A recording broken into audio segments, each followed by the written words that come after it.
kepada seluruh tenaga kesehatan untuk sementara ini tidak meresepkan obat-obat dalam bentuk sediaan cair atau sirup sampai hasil penelusuran dan penelitian tuntas.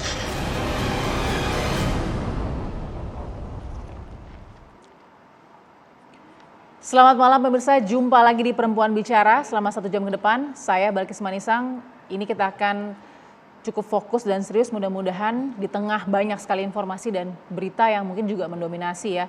Tapi kali ini kita harus cukup menaruh perhatian besar terhadap waspada gagal ginjal misterius. Malam ini kita akan bahas karena memang sudah mulai menjadi perhatian yang sangat penting. Saya sudah bersama dengan Dr. Wulan Sasmita SPA, dokter anak. Apa kabar, Dok?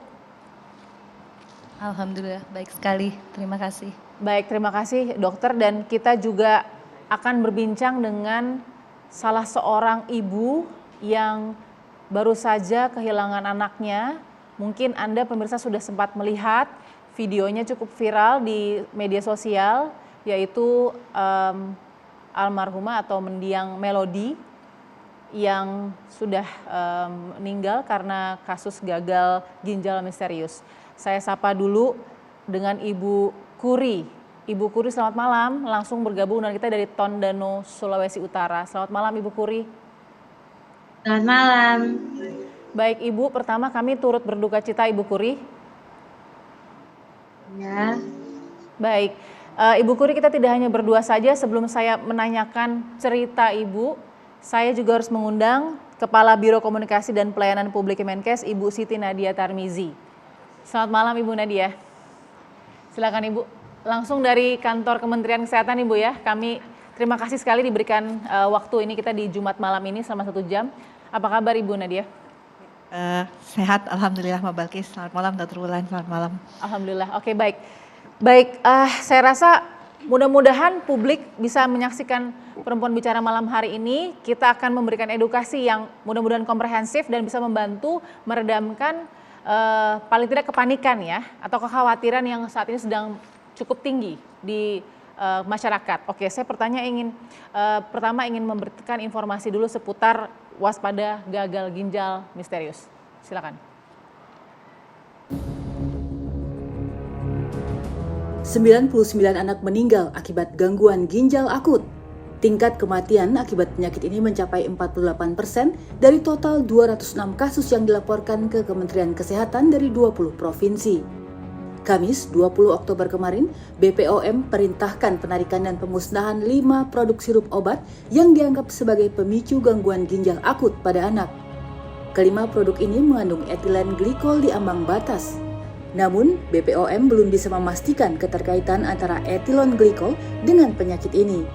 Hingga saat ini, BPOM masih meneliti beragam faktor penyebab penyakit gagal ginjal akut ini. Kasus gagal ginjal akut pada anak terjadi sejak Januari 2022. Jumlah kasus penyakit ini semakin meningkat, hingga terjadi lonjakan kasus pada bulan Agustus. Baik, langsung saja kita lihat ini berangkat dari data yang memang dikumpulkan sejak bulan Januari sampai Oktober 2022. Tadi ada informasinya 99 anak sudah menjadi korban ya, tapi ada pembaharuan data. Jadi saya akan dengarkan nanti dari Ibu Nadia. Berarti data tadi sudah bergerak ternyata ya Dok ya, dari 99 yang kasus meninggal akibat gagal ginjal misterius, sekarang berapa Dok? Silahkan. Ya, jadi per hari ini sudah dilaporkan 241 kasus gangguan ginjal akut progresif atipikal pada anak ya, dengan jumlah kematian sebanyak 131. Kemarin 99 ya yang kita umumkan. Jadi artinya angka kematiannya itu hampir mencapai 48 atau 50%. Cukup tinggi ya Dok ya ini ya Bu Nadia ya, kita lihat ya. Oke baik. Jadi angka kematiannya cukup tinggi dan kita mulai sama-sama melihat ini atau melek informasi ini juga banyaknya masyarakat yang mengunggah ya kisah-kisah yang mungkin dirasakan salah satunya oleh Ibu Kuri. Langsung dari Tondano, Sulawesi Utara, Ibu Kuri, yang pertama sekali lagi kami turut berduka cita atas meninggalnya mendiang Ananda Melody ya, Ibu Kuri. Mungkin Ibu Kuri senyamannya bisa berbagi dengan kita di Perempuan Bicara. Silakan Ibu Kuri. Dari mulai awal bagaimana apa yang dirasakan Melody sampai nanti kemudian penanganan yang dilakukan. Silakan Ibu Kuri. Oke, awalnya semuanya hanya dari demam. Dia demam di tanggal 19 Juli. Dan waktu itu diberikan paracetamol dalam bentuk sirup. Itu sekitar 2 hari diberikan dalam bentuk sirup. Cuman demamnya itu setiap diberikan sempat turun sekitaran sejam, tapi setelah itu balik lagi demamnya. Jadi naik turun. Dan kami konsul ke dokter keluarga karena demamnya naik turun walau sudah minum paracetamol sirup. Dokter keluarga menyarankan agar kami memberikannya setiap 4 jam. Dan dari situ kami berikan setiap 4 jam, hasilnya tetap sama, sempat turun tapi balik lagi demamnya. Jadi kami menghubungi dokter keluarga dan dokter keluarga menyarankan untuk menambahkan antibiotik. Antibiotiknya diminum setiap pagi dan malam hari. Antibiotiknya Cefixime. Oke, lalu Dan kemudian setelah 3 hari, ya. Dan setelah 3 hari minum antibiotik berbarengan dengan paracetamol sirup, demamnya turun. Demamnya turun dan waktu itu sehari tidak demam lagi. Jadi antibiotiknya dihentikan, paracetamolnya pun dihentikan. Dan setelah itu hanya 1 hari demam. Hari Selasa tanggal 26 subuh Melody demam lagi. Jadi tangan dan kakinya itu dingin. Sudah dingin, terus saya langsung membangunkan suami dan memberitahukan bahwa Melody demam lagi. Jadi kami meminumkan kembali paracetamol. Dan setelah itu besoknya kami menunggu apakah dia akan demam lagi. Maksudnya bukan besoknya ya, kan itu subuh paginya kami menunggu. Jika dia demam lagi kami harus membawanya ke rumah sakit karena ini sudah tidak seperti biasanya. Dan memang ternyata paginya itu dia demam lagi dan kami langsung membawanya ke UGD rumah sakit. Di sana di UGD rumah sakit maksud kami untuk membawa adalah untuk memeriksakan jangan-jangan Melody terkena demam berdarah atau malaria atau penyakit-penyakit yang lebih berat gitu ya? Lebih berat. Karena kan sudah beberapa hari. Jadi kami periksa darah dan hasilnya yang keluar hasilnya itu bagus. Cuman ada sel darah putihnya 11 ribuan dan menurut dokter itu dalam batas yang ya bolehlah, masih normal, agak naik tapi masih boleh. Terus ada baru gejala kayak paratifoid. Jadi dokter mengatakan tidak apa-apa, bisa pulang, kalau mau bisa pulang. Cuman karena kami memikirkan kalau pulang lagi dia demam, kami harus balik lagi ke rumah sakit. Jadi berdasarkan pertimbangan kami milih untuk, jadi dokter juga memberikan pilihan rawat inap. Boleh, tapi kalau rawat inap wajib diinfus karena Melody sudah malas makan. Melody malas makan. Dan kami memilih rawat inap. Dan hari itu juga Melody langsung diinfus. Diinfus cairan makanan, jadi dibarengi dengan obat-obatan oral. Waktu itu antibiotik sama anti muntah. Dan Melody sempat 1 hari demam lagi, dan dokter menyarankan untuk mengganti antibiotik yang sebelumnya oral, diganti ke antibiotik secara infus. Itu pagi, siang, dan malam. Jadi infus lain, antibiotik pagi, siang, malam lain. Dibarengi dengan masih ada obat oral. Ya. Cuman karena dia masih sering muntah, kayak mau muntah itu dan kurang makan, jadi dokter pun mengganti mengganti obat yang dulunya oral jadi injeksi. Mengganti ke injeksi, injeksinya injeksi ranitidin sama timbal. Dan di saat itu saya mulai melihat Melody mulai bengkak. Cuman saya tanyakan ke perawatnya, itu tidak apa-apa. Tidak apa-apa. Cuman saya melihat Ibu Kuri, bengkak, apa yang bengkak, Ibu? Sorry. Bengkak dia di bagian sebelah, yang di bagian tangan sebelah kiri, yang sementara diinfus, dan kaki. Jadi saya lihat bagian sebelah kiri sudah yang untuk infus itu sudah lebih besar daripada yang di bagian sebelah kanan. Dan saat itu ketika saya bertanya, mereka bilang itu tidak apa-apa. Cuman lama-lama sudah mulai dua-duanya sudah mulai bengkak. Begitu. Karena sudah mulai bengkak, saya pun kan ada gelang rumah sakit ya. Jadi gelang rumah sakit itu sudah kayak sangat sempit. Sangat sempit. Dari yang awalnya kayak ada longgarnya gitu. Jadi saya pikir ini sudah tidak wajar lah. Dan waktu pemberian injeksi itu Melody sempat BAB. Tapi kami tidak periksa kalau itu ada dia buang air kecil. Kalau ada.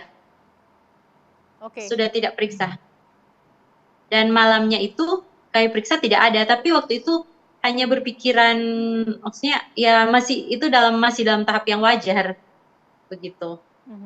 Dan yang besoknya yang itu sudah mulai bengkak dan saya lapor ke perawat yang ada di situ, baru perawat pun lihat, oh iya, bahwa benar ini sudah bengkak, dan mereka langsung mencabut infusnya. Mereka langsung cabut infusnya, dan Melody masih sempat makan es krim. Menurut dokter itu tidak apa-apa, pokoknya kasih waktu itu belum tahu kalau dia tidak buang air kecil lagi. Jadi dokternya belum tahu kalau dia tidak buang air kecil. Begitu.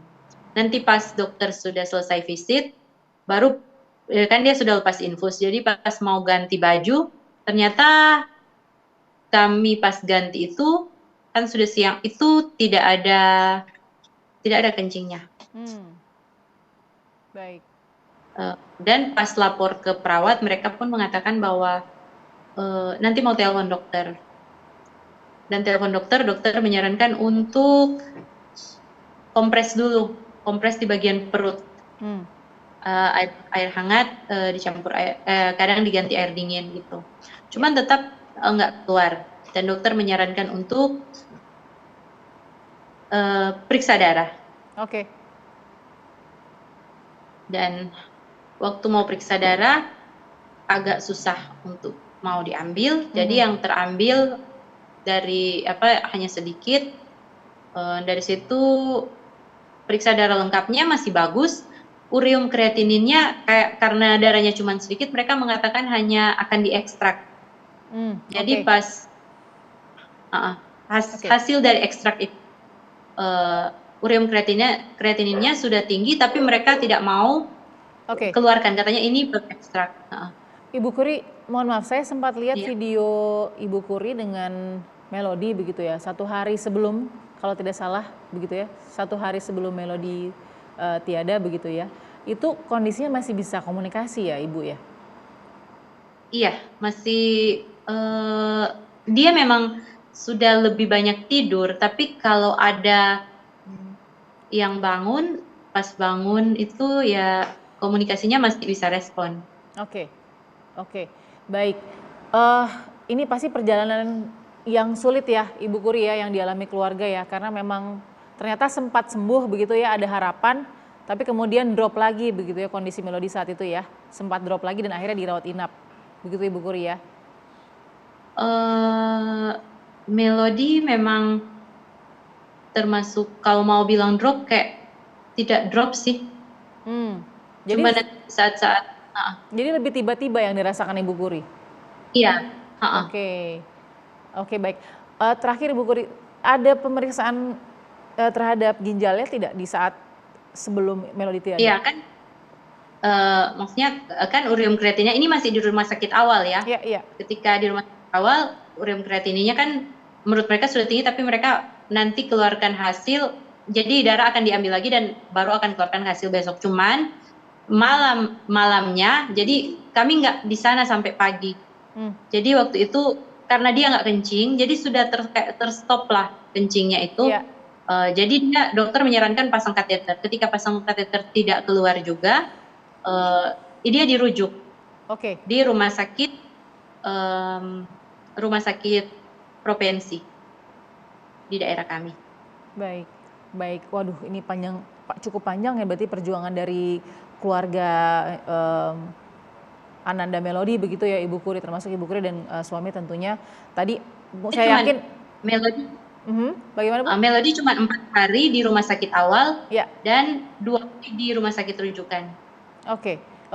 Sekitar kurang dari seminggu, 6 hari begitu ya Ibu Kuri ya. Saya yakin tadi dokter Ulan sudah mendengar ya tadi ya kronologi yang terjadi, pasti Ibu Nadia juga sudah. Saya mau dengar apa sih analisa dari dokter juga tadi, mendengar cerita dari Ibu Kuri dan bagaimana saat ini Kementerian Kesehatan juga mencoba untuk mengedukasi ini semua. Sesaat lagi tetap di Perempuan Bicara.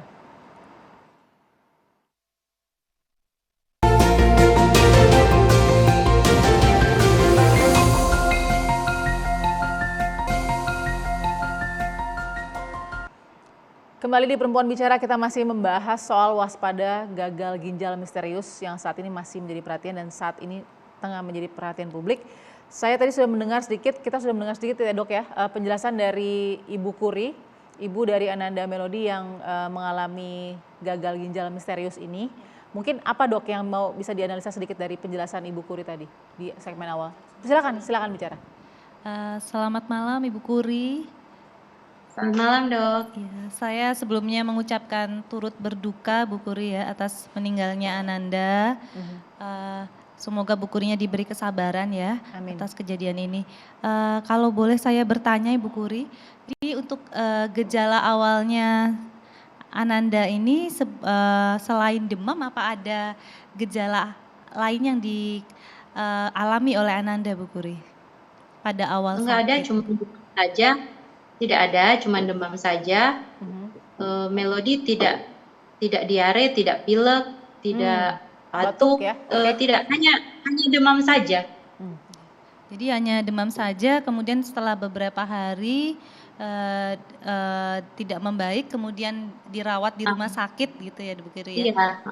Sampai dengan akhirnya perburukan dan meninggal tadi ya. Iya. Tadi sempat saya dengar kan ada bengkak pada tangan Ananda sebelum mengalami perburukan itu sempat ada bengkak. Di tangan ya Dok tadi ya? Di tangan tadi ya kalau nggak salah. Hanya di tangan atau di seluruh tubuh? Tangan dan kaki saja bagian sebelah kiri. Awalnya cukup itu. Nggak lama kemudian saya lihat sudah dua-duanya. Oke. Tapi sudah semuanya, maksudnya seluruh. Oke, silakan. Seluruh tubuh. Iya, jadi memang pada kasus-kasus infeksi ini terkadang memang dapat menyebabkan terjadinya inflamasi atau peradangan di seluruh tubuh ya, Mbak Balkis. Jadi kemudian salah satu dampak dari infeksi yang meluas ini tadi juga dapat menyebabkan kerusakan pada organ ginjal. Ini salah satunya ya. Jadi bisa ditandai dengan penurunan fungsi ginjal ini, kan salah satu fungsi dari ginjal ini adalah membuang cairan berupa urin ya, selain sebagai filtrasi dari zat-zat yang beracun yang harus dibuang, tidak boleh ada di dalam tubuh kita. Ginjal juga berfungsi untuk mengeluarkan cairan, fungsi utamanya. Jadi jika terjadi penurunan fungsi ginjal, maka cairan tersebut menjadi tidak bisa keluar. Tertahan di tubuh atau kita sebut istilahnya retensi cairan. Nah, ini salah satu tandanya adalah tubuhnya bengkak atau mungkin terjadi penurunan dari komponen albumin di dalam tubuh, yaitu sehingga itu juga dapat menyebabkan pembengkakan pada sel-sel tubuh. Jadi kalau ada pembengkakan hati-hati, jangan salah analisa begitu ya? Belum tentu hanya karena bengkak karena infus aja, bisa jadi juga merupakan tanda awal dari gagal ginjal. Oke, itu masih bisa ditangani sebenarnya pada saat pembengkakan tuh dok sebenarnya? Sebetulnya tadi kalau nggak salah saya dengar dokternya juga sudah berusaha ya cek untuk darah ya? Memeriksakan laboratorium ya untuk Ananda Melody tadi. Mungkin maksudnya adalah untuk mengevaluasi hal-hal lain yang terkait dengan bengkaknya itu. Kalau tertahan tadi, maaf saya awam, kalau tertahan tadi saya mungkin bisa cek ke Ibu Kuri, ada perbedaan berat badan nggak? Ada kenaikan nggak kalau memang tadi tertahan ya cairannya di dalam menurut analisa dokter Wulan tadi? Silakan Ibu Kuri. Ya, di rumah sakit waktu awal awal kami masuk kan sempat ditimbang. Jadi waktu itu Melody 13 kilo. Nah, di rumah sakit rujukan jadi ada selang Selasa, Rabu, Kamis, Jumat. Mau 4 hari ya itu. Dia ditimbang waktu di rumah sakit rujukan sudah 16,5 kilo. Artinya dia ada pertambahan 3,5 kilo. Wow, 3,5 kilo. Ini 3,5 kilo ya. Artinya apa dok? Silakan. Artinya ini bisa jadi penambahan 3,5 kilo dalam waktu cepat ini mungkinan adalah cairan tubuhnya yang bertambah atau tidak bisa tertahan ya, maksudnya tertahan di dalam tubuhnya, bisa jadi seperti itu. Oke, jadi dari situ bisa terlihat ada sebenarnya tanda-tanda yang bisa dialamatkan ini sesuatu yang misterius, harus dicek gitu ya dok ya? Iya, betul. Oke Ibu Kuri, berarti ketika terjadi sudah di rumah sakit kedua, apa yang terjadi kemudian bisa tiba-tiba drop begitu Ibu Kuri? Silakan. Di rumah sakit kedua itu, jadi pas sampai di sana kan diperiksa semua kayak tes COVID atau darah baru foto dan hasilnya yang keluar itu ureum sama kreatininnya sudah tinggi dan memang itu sudah dicoba pakai furosemid waktu di awal sampai tetap tidak keluar urinnya. Jadi memang dalam kasus ini dok bisa dilihat tidak tertolong itu sesuatu yang misterius atau memang sudah terbaca sebenarnya? Iya, jadi memang untuk kondisi gagal ginjal ini kan penyebabnya banyak sekali ya Mbak Balkis ya. Jadi memang kalau sebetulnya istilah yang paling tepat itu kan awalnya adalah gangguan ginjal akut ya. Jadi suatu penurunan fungsi ginjal yang tiba-tiba ditandai dengan peningkatan ureum kreatinin seperti yang disebutkan Ibu Kuri tadi. Kemudian juga terjadi penurunan keluarnya urin. Nah ini untuk stadiumnya kan macam-macam ya, dari yang ringan sampai yang berat. Jadi kalau sudah stadium yang berat memang mungkin prognosanya lebih kurang baik ya dibandingkan stadium awal seperti itu. Jadi untuk kondisi gagal ginjal yang sudah end stage atau yang sudah berat memang prognosanya menjadi lebih berat ya. Jadi untuk tidak tertolong itu menjadi lebih besar kemungkinannya memang. Ini saya langsung ingin ke Ibu Nadia. Ibu Nadia ini melihat ini baru satu kasus ya dok, ini pasti kan Ibu sudah mendengar banyak sekali tadi 133, betul ya kalau tidak salah 48 sampai 50% angka kematiannya. Oke, analisa dari Kementerian Kesehatan sendiri sejauh ini seperti apa, Ibu Nadia mungkin? Iya, jadi kalau mendengarkan tadi yang disampaikan ya bahwa mulai sakitnya itu di Juli ya, kemudian dirawat 6 hari dan di akhir Juli ya almarhum Melody ini ya. Tentunya ini sangat sesuai dengan gambaran yang kita dapatkan secara nasional. Jadi memang sebenarnya tadi kita ketahui bahwa gagal ginjal akut ini sebenarnya kasus yang dilaporkan memang, tapi biasanya hanya 1-2 kasus. Tapi begitu di Agustus kita melihat yang dilaporkan 36 kasus. Kemudian di bulan September itu ada 77 kasus dan saat ini kalau kita lihat angka yang dilaporkan itu sampai dengan 141 kasus di bulan Oktober ini. Nah, tentunya sejak ada peningkatan di bulan Agustus yang sangat signifikan dibandingkan bulan Juli, itu kemudian Kementerian Kesehatan bersama IDAI mencoba mencari penyebabnya. Nah, makanya kemudian kita melihat bahwa ini berbeda dengan gangguan ginjal atau gagal ginjal yang selama ini, karena tadi kalau kita mendengar ceritanya sangat cepat perjalanan penyakitnya. Tadi juga sempat disampaikan sebelumnya Melody ini baik-baik saja ya. Kemudian 1 hari sesudahnya itu tiba-tiba terjadi perburukan. Kemudian kita tidak menemukan juga penyebab tadi Dr. Wulan sudah sampaikan bahwa dokternya berusaha mencari ya apakah dari demam berdarah ataukah penyakit malaria, tapi kemudian ini tidak ditemukan. Nah, oleh karena itu memang sejak Agustus kita melakukan berbagai upaya untuk menemukannya seperti itu. Jadi Dokter Nadia tadi dari cerita Ibu Kuri, artinya 19 Juli masuk, 19 Juli sakit, 26 Juli masuk rumah sakit, 31 Juli sudah tidak tertolong. Artinya cuma ada window atau ruang waktu itu 12 hari untuk menyelamatkan Melody. Ini cepat sekali Dok. Ya betul, ini yang makanya kemudian disebut sebagai gangguan ginjal akut tiba-tiba tanpa ada penyebab, karena biasanya gangguan ginjal itu ada penyebab ya Dok ya sebelumnya, kemudian progresif karena tadinya anaknya baik-baik tapi kemudian sering mengantuk, mungkin tanda penurunan kesadaran mungkin ya Dok ya, mungkin nanti Dr. Wulan, dan juga akhirnya membutuhkan mungkin hemodialisa atau cuci darah yang akhirnya membutuhkan perawatan ICU dalam hal ini. Nah ini yang mengapa kemudian kita melihat bahwa memang di awal-awal itu kita bahas bersama Ikatan Dokter Anak Indonesia, gejalanya itu bisa antara 3 sampai dengan 14 hari. Oke, 3 sampai 14 hari, tapi bagi Kemenkes ini terhitung cepat ya Dok? Betul sekali. Masa sakitnya ini? Betul. Oke, jadi kita perlu sangat waspada soal ini.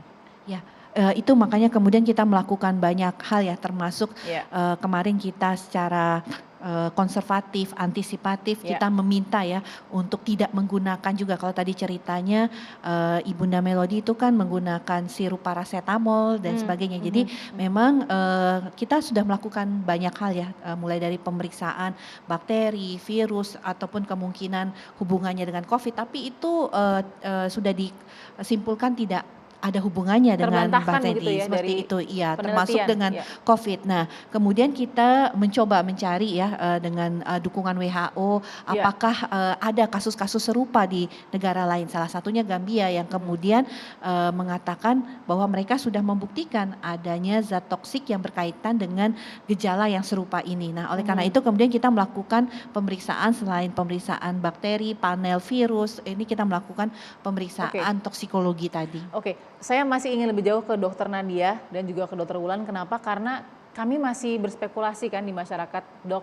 Apakah ini gagal ginjal misteriusnya yang mohon maaf sangat mematikan, atau penanganan dengan obat yang mengandung misalnya ya komposisi yang tidak aman, yang kemudian menjadikan perburukan tadi dalam kasus Melody misalnya. Kita juga buka telepon interaktif kepada pemirsa yang mungkin saat ini sedang mengalami hal serupa juga, sedang berjuang juga begitu ya, ataupun sedang bingung juga seperti apa jika ingin mencari alternatif obat untuk anak balita khususnya, karena tadi Melody kasusnya 2 tahun 7 bulan usianya. Line telepon ini 021 527 0717, bisa Anda lihat di layar, sekali lagi 021 527 0717 untuk langsung berbincang dengan kami. Kami akan kembali sesaat lagi di Perempuan Bicara.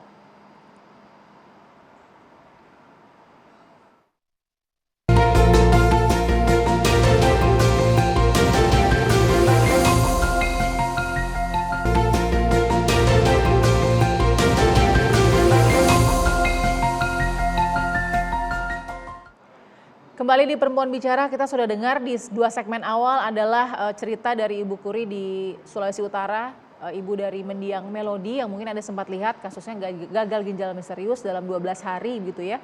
Dalam waktu 12 hari kemudian tidak tertolong. Nah, saya juga membuka telepon interaktif kepada masyarakat yang ingin bertanya kepada Dokter Nadia begitu ya, dan juga ke Dokter Wulan. Dokter Wulan adalah dokter anak begitu, dan tadi ada Ibu Kuri juga sudah menambahkan ceritanya, dan di sini juga ada Dokter Nadia, Kepala Biro Komunikasi dan Pelayanan Publik Kemenkes, yang saat ini kebijakannya dikatakan bahwa tidak boleh dulu mengkonsumsi obat-obatan sirup yang mengandung, silahkan Dok, mungkin bisa dijelaskan.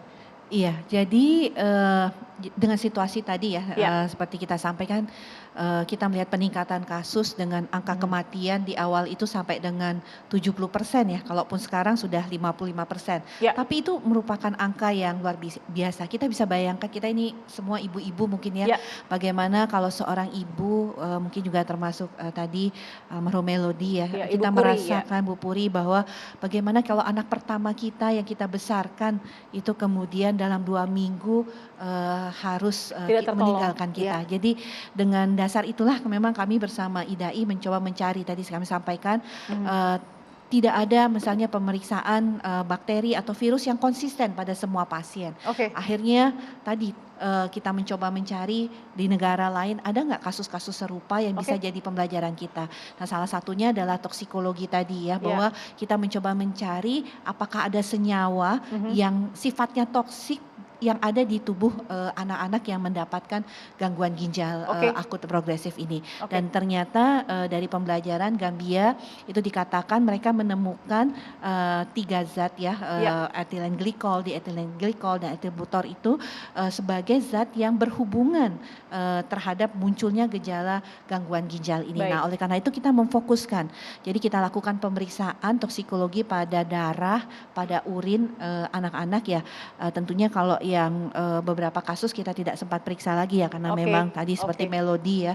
Tapi kemudian kita melihat setidaknya saat ini yang sudah keluar hasilnya 7 dari 11 itu pada pemeriksaan darah dan urin itu ditemukan ketiga jenis zat ini. Dan sebenarnya zat ini sudah dikatakan oleh Badan POM ini adalah zat yang toksik sifatnya, sehingga memang tidak boleh berada pada kadar ambang tertentu yang diizinkan. Karena memang namanya jadi sebenarnya bukan permasalahannya di obatnya ya, tapi permasalahannya ini adalah di pelarut dan stabilizer untuk obat dalam bentuk cairan dan sirup. Memang tidak digunakan, tapi kemudian dalam proses senyawa kimiawi itu sering ada yang kita sebut sebagai cemaran. Nah, cemaran ini pada ambang tertentu itu masih diizinkan, tapi begitu ambangnya sudah melebihi itu menjadi tentunya toksik untuk organ kita. Jadi sebelum saya balik ke zat-zat itu, sudah ada penelpon 3 zat tadi ya, ada penelpon dari Bandung. Saya mau sapa Ibu Dian. Selamat malam Ibu Dian dari Bandung.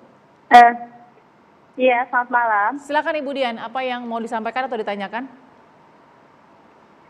Gini, kebetulan anak saya 3 hari yang lalu ini mengalami demam. Awalnya saya berikan paracetamol seperti biasa. Terus kan saya lihat di TV itu sedang ramai penarikan paracetamol. Lalu saya hentikan penggunaan paracetamol tersebut bersama obat batuk dikarenakan memang disertai dengan batuk. Nah, dikarenakan demamnya ini belum turun juga, masih agak naik turun, saya bawalah ke dokter 2 hari yang lalu. Terus setelah itu diberikan resep oleh dokternya, ternyata memang sirup juga dan ada antibiotik berbentuk sirup yang puyar yang diracik gitu ya obatnya. Nah, saya sudah berikan 2 kali pagi dan sore, pagi dan malam untuk antibiotik, dan untuk obat demam batuknya itu sehari 3 kali. Nah, untuk selanjutnya ini kan saya agak bingung ya, Bu, haruskah dilanjutkan pemakaiannya atau harus ikut dihentikan dulu, atau ada antisipasi lain gitu untuk mencegahnya gitu? Baik. Terima kasih Ibu Dian. Itu kekhawatiran dari Ibu Dian mungkin bisa dijawab oleh Ibu Dokter Nadia dulu, silakan. Dok? Iya, baik. Terima kasih Bu Dian. Jadi terkait hal ini ya, tentunya seperti himbauan daripada kami Kementerian Kesehatan untuk seluruh obat dalam bentuk cair ataupun sirup dihentikan terlebih dahulu. Nah, yang paling baik kalau memang masih demam, apalagi kan ini sudah 2 hari atau 3 hari yang lalu demamnya Ananda ini, maka sebaiknya kembali berkonsultasi kepada dokter. Itu anjuran kami. Tapi untuk sirup, Bu Dian mohon untuk dihentikan terlebih dahulu dan berkonsultasi langsung dengan dokternya. Karena tapi kan oke, baik, terima kasih dokter. Dengan demam yang masih berlanjut, Ibu Dian harus melakukan apa terhadap anaknya, Dokter Wulan, silakan. Iya, terima kasih Mbak Bagus. Jadi sebetulnya memang kalau anak demam ini menjadi suatu kepanikan buat orang tua ya. Jadi kalau bisa kita ingat-ingat lagi nih, sebetulnya gimana sih penanganan demam pada anak itu? Sebetulnya obat itu tidak sepenuhnya mutlak untuk menurunkan demam loh. Jadi obat antipiretik itu tidak mutlak untuk menurunkan demam, tapi dapat memberikan rasa nyaman pada anak. Jadi sebenarnya ada hal-hal lain yang bisa kita lakukan untuk menolong anak demam, antara lain yang utama adalah memberikan cairan yang cukup. Jadi harus sering minum anaknya ya, diusahakan dibujuk untuk sering minum sehingga cairannya cukup. Kemudian dipakaikan pakaian yang tipis dan nyaman sehingga jangan ditutup justru ya, jangan diselimutin atau dijaketin seperti itu sehingga panasnya bisa keluar. Kemudian mungkin kita buat lingkungan sekitarnya sejuk. Kemudian justru harus mandi nih. Jadi yang suka salah paham nih, kalau demam nggak boleh mandi ya gitu. Justru demam ini sebaiknya malah mandi. Karena mandi ini seperti kompres ya. Jadi salah satu metode untuk menurunkan demam adalah dengan mengompres atau memberikan konduksi dari Mandinya air. dengan air dingin atau airnya jangan terlalu jauh dari suhunya ya. Kalau suhunya demam tinggi sebaiknya kita pakai air hangat. Karena kalau perbedaan suhunya terlalu jauh nanti anaknya menggigil gitu. Jadi cairan, cukupi cairan, jangan lupa ingatkan juga buang air kecilnya begitu ya. Lalu kemudian pakaian tipis dan mandi. Justru harus kompres hangat bisa, atau mandi bisa. Gitu. Jadi ingat itu dulu basicnya, jangan langsung ke obat. Jangan buru-buru minum obat. Gitu. Oke. Kecuali memang kondisinya butuh banget untuk minum obat, baru kita pikirkan untuk minum obat ya. Dan alternatifnya saat ini karena memang himbauannya untuk tidak mengkonsumsi obat yang terbuat dari sirup, jadi kita bisa masih punya alternatif obat dari yang tablet yang dihancurkan atau digerus ya, juga bisa dengan dari suppositoria. Tapi jika memang anaknya tadi minumnya sulit ya, nggak bisa minum atau muntah terus, kemudian ada penurunan kesadaran atau dia justru rewel yang tidak biasa, mungkin ini merupakan pertanda bahwa anak ini mungkin apa sudah mengalami dehidrasi, juga perlu dipantau urinnya ini sudah berapa jam nggak pipis seperti itu ya. Jadi itu tanda-tanda mungkin Bunda perlu segera membawa ke fasilitas kesehatan terdekat. Oke, jadi tapi kalau yang alternatif sendiri begitu pakai herbal, pakai madu dan segala macam itu bisa Dok sebenarnya? Sebetulnya kalau pakai herbal ini, herbal kan luas ya. Mungkin kalau madu atau buah-buahan ya dikonsumsi itu bagus ya. Sebetulnya madu, tapi catatannya untuk anak di atas 1 tahun ya. Jadi itu bagus, mungkin harapannya untuk meningkatkan daya tahan tubuh. Karena mungkin buah-buahan itu mengandung banyak vitamin C yang alami atau vitamin-vitamin yang alami sehingga bagus untuk meningkatkan daya tahan tubuh. Tapi yang nggak boleh itu justru membeli obat yang dijual bebas. Obat yang dijual bebas itu tanpa berkonsultasi dulu dengan dokter atau tenaga kesehatan yang kompeten gitu. Jadi obat warung begitu juga nggak boleh obat tiba-tiba begitu ya, harus tetap dengan konsultasi ya saat ini ya, dengan kondisi seperti ini Dok. Karena memang kan obat-obatan itu dibuat secara umum ya, general gejalanya, padahal setiap anak ini memiliki gejala yang berbeda-beda, berat badan yang berbeda-beda, sehingga seharusnya harus mendapatkan obat yang sesuai dengan kebutuhannya. Baik, tadi dari Kementerian Kesehatan, Dr. Nadia sudah mengatakan ini himbauan untuk tidak kemudian mengkonsumsi obat paracetamol jenis sirup terlebih dahulu, karena tadi ada indikasi ada beberapa obat yang mengandung 3 zat yang sebenarnya tidak boleh nih ya ada di dalam obat sirup itu karena berbahaya begitu ya. Nah, tapi bagaimana juga Dok, kita akan bertanya soal ini. Ada 13 kasus ginjal akut di Daerah Istimewa Yogyakarta yang tidak ada info riwayat pernah minum obat sirup. ini masih dikaji lagi, tapi saat ini imbauannya di Yogyakarta juga sama, mengurangi aktivitas di tempat keramaian pada anak-anak yang balita dan protokol kesehatan, serta tidak langsung kemudian mengkonsumsi obat tadi ya, tanpa konsultasi yang jelas. Nah, tapi 13 kasus di Yogyakarta ini patut juga dok. Apakah ini antitesa juga terhadap tadi bagaimana saat ini deteksi awalnya ada toksin tadi ya dok ya, di dalam obat sirup itu ya, tapi ternyata di DIY atau Yogyakarta 13 kasus tidak ada info riwayat pernah minum obat sirup. Sesaat lagi ya dok ya, di Perempuan Bicara.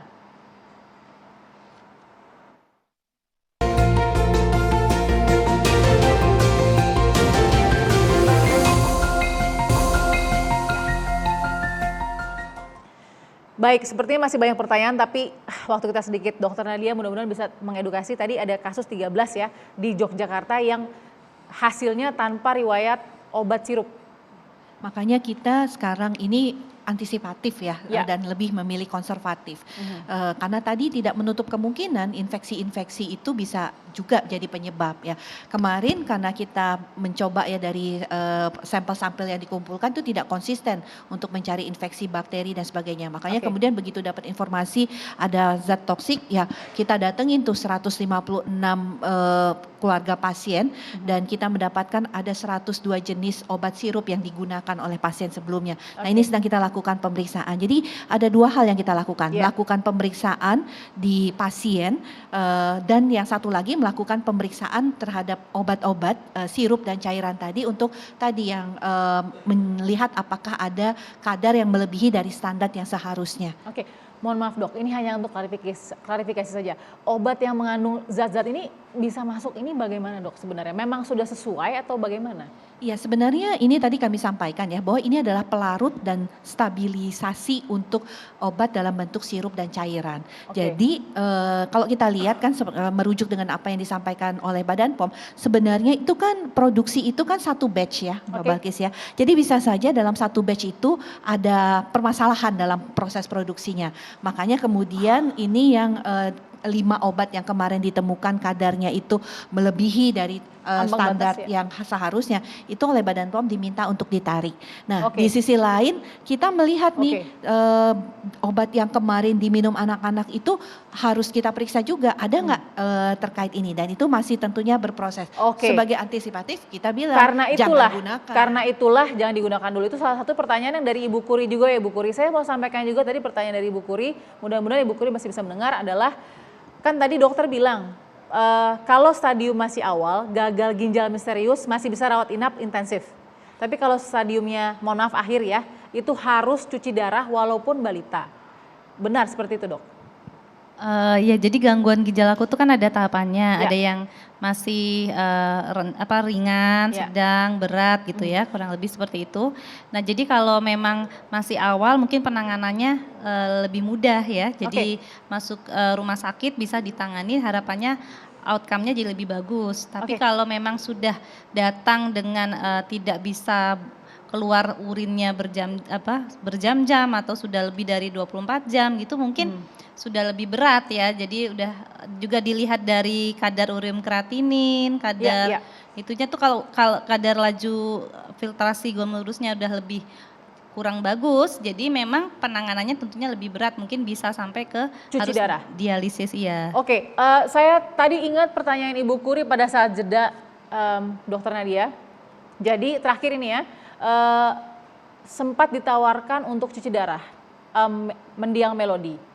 Tapi saya tidak tahu apakah alatnya itu ada atau tidak di fasilitas kesehatan. Bagaimana Dokter Nadia? Iya, jadi memang dia hemodialisa atau cuci darah untuk anak ini tidak semua tempat memiliki ya. Tapi kalau memang pada hampir semua rumah sakit kabupaten kota itu punya yang untuk fasilitas dewasa. Tapi tentunya nanti Dokter Wulan mungkin ada syarat-syarat tertentu. Jadi memang kita di dalam surat edaran kita ada 14 rumah sakit rujukan ya. Oleh karena itu kita meminta pada masyarakat dan khususnya orang tua waspada. Pertama, anak kalau frekuensi dan jumlah berkemihnya berkurang segera bawa. Udah jangan tawar-tawar lagi, jangan tahan-tahan lagi. Terus juga penting juga kewaspadaan teman-teman fasilitas pelayanan kesehatan. Begitu ada gejala yang mengarah ke gangguan ginjal ini segera rujuk. Jadi ini upaya kita untuk mempercepat juga. Saya yakin ini bukan pembicaraan terakhir kita soal penanganan terhadap gagal ginjal misterius. Dokter Nadia, terima kasih, kita tunggu update-nya, Dok. Dan Dokter Wulan juga terima kasih. Ibu Kuri, terima kasih sudah berbagi cerita dan mudah-mudahan tetap kuat ya Ibu Kuri ya. Kita akan mudah-mudahan bisa bekerja sama untuk paling tidak memberikan edukasi yang cukup bagi seluruh masyarakat yang membutuhkan informasi soal gagal ginjal misterius ini. Selamat malam, kita ketemu lagi minggu depan di Perempuan Bicara. Sampai jumpa.